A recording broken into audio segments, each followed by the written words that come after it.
और आज कहीं ना कहीं इन वर्गों के प्रति जो हमारे सत्ता पक्ष की घृणाएं हैं, ना जाने इनकी घृणाएं इतनी, इनको ताकत कहां से मिलती है, ये हमारे समझ से परे है।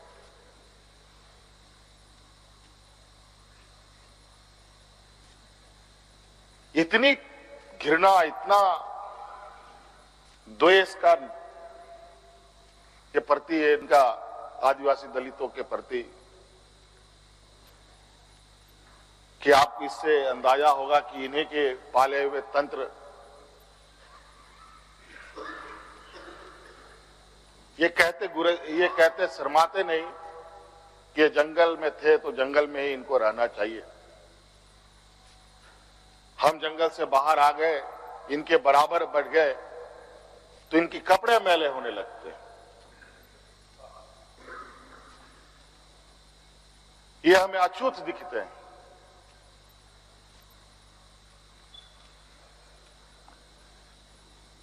और इन्हीं विडंबना को तोड़ने के लिए हमने एक प्रयास किया था अध्यक्ष महोदय, क्योंकि झारखंड आदिवासी दलित पिछड़ा राज्य है, इन समूह को आगे बढ़ने का, इनका मार्ग प्रशस्त करने में हमने कोई कमी नहीं छोड़ी। इनका बस चले तो हम अभी भी जंगल में जाकर के वही 50-100 साल पुरानी जिंदगी में जिए। और मुझे इसका आभास था अध्यक्ष महोदय, जो इनके अंदर छुपी कुंठा है वो आए दिन ये बयां करती थी, इनके आचरणों से, इनके बयानों से।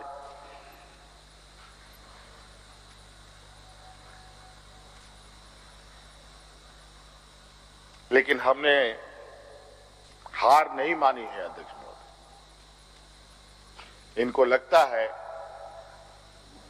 कि मुझे जेल के सलाखों के अंदर डालकर ये अपने मंसूबे में सफल हो जाएंगे। ये झारखंड है अध्यक्ष महोदय, ये देश का एक ऐसा राज्य है जहां हर कोने में आदिवासी दलित पिछड़े वर्गों से अनगिनत सिपाहियों ने अपनी कुर्बानी देकर यहां के आदिवासी दलितों की जान बचाई। देश आजादी के सपने भी ये लोग नहीं देखते थे अध्यक्ष महोदय, तब से झारखंड के आदिवासी अपनी हक अधिकार की लड़ाई लड़ रहे। ये तो बहुत बाद में आए, लेकिन बौद्धिक संपन्नता, आर्थिक संपन्नता, आज तक इन लोगों ने देश का गांधी टोपी नहीं पहना अध्यक्ष महोदय।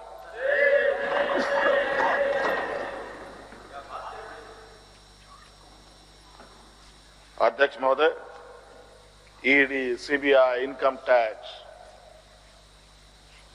जिनको देश के विशेष और काफी संवेदनशील व्यवस्थाएं कही जाती है, जहां करोड़ों रुपया, 12 लाख 14 लाख करोड़ रुपया डकार कर इनके सहयोगी विदेश में जाके बैठे हैं, उनका एक बाल बाका करने का औकात इनके पास नहीं है। इनके पास औकात है देश के आदिवासी दलित पिछड़े के ऊपर, और बेगुनाह लोगों पर, और उसमें भी गुनाह किया हो तब की बात तो अलग है, बेगुनाहों पर अत्याचार कर। आज मुझे किस लिए अरेस्ट किया गया अध्यक्ष महोदय? 8.5 एकड़ जमीन के घोटाले पर। अगर है हिम्मत सदन में तो कागज पटक कर दिखाएं कि 8.5 एकड़ का जमीन हेमंत सोरेन के नाम पर है। अगर होगा मैं उस दिन से राजनीति से इस्तीफा दे दूंगा। अध्यक्ष महोदय, जब राजनीतिक रूप से ये नहीं सकते हैं तो ऐसे ही बैकडोर से हमला करते हैं, पीठ पर हमला करते हैं। अध्यक्ष महोदय, मैं आंसू नहीं बहाऊं,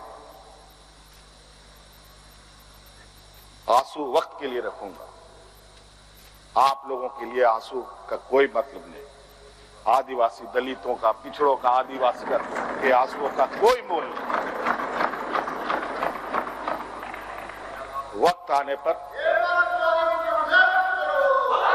हम इनके एक एक सवालों का जवाब और एक एक इनके षड्यंत्र का जवाब वक्त आने पर बड़ी माकूल तरीके से दिया जाएगा। एक्चुअली दुर्भाग्य है अध्यक्ष महोदय इस राज्य का,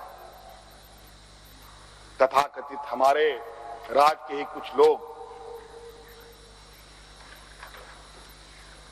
जो ऐसे सामंती विचार वाले के चरणों में जाकर के झुककर उनकी सेवा और पूजा अर्चना में लगे। नहीं तो इस राज्य की इतनी दुर्दशा नहीं होती अध्यक्ष। राज अलग हुए 23 साल हो रहे हैं, 24 साल हो गए अध्यक्ष महोदय। किसने सबसे अधिक राज किया इस राज्य में? ये मुझे बोलने का जरूरत नहीं है, किसी को बताने की भी जरूरत नहीं। सब अपने गिरेबान में देखें, सबको पता चलेगा कौन कहां बैठा, किसने क्या काम किया। घोटाले इनको 2024 से ही नजर आ रहे हैं, 2000 से नजर नहीं आ रहे, 2019 से ही इनको नजर आ रहे हैं। आज ये नहीं चाहते अध्यक्ष महोदय, देश का आदिवासी, दलित, पिछड़ा, अल्पसंख्यक देश के सर्वोच्च स्थान पर पहुंचे। ये नहीं चाहते कि ये जज बने, ये नहीं चाहते ये IAS IPS बने, ये नहीं चाहते ये राजनेता बने। इन्हीं के साथ बैठे लोग हैं। इन लोगों ने भी आदिवासी नेता बनाया था मुख्यमंत्री। बता दीजिए इन कितने आदिवासियों ने 5 साल पूरे किए। और मुझे पता था ये मुझे भी 5 साल पूरा करने में रोड़े अटकाएंगे। और नतीजा ये हुआ, आखिरी सांस तक कुछ भी करो 5 साल पूरा नहीं होना चाहिए, रिकॉर्ड में नहीं लिखना चाहिए, रजिस्टर में नाम नहीं आना चाहिए। बस यही। अध्यक्ष महोदय, हम लोगों ने सर झुकाकर चलना नहीं सीखा। यही खासियत है आदिवासियों।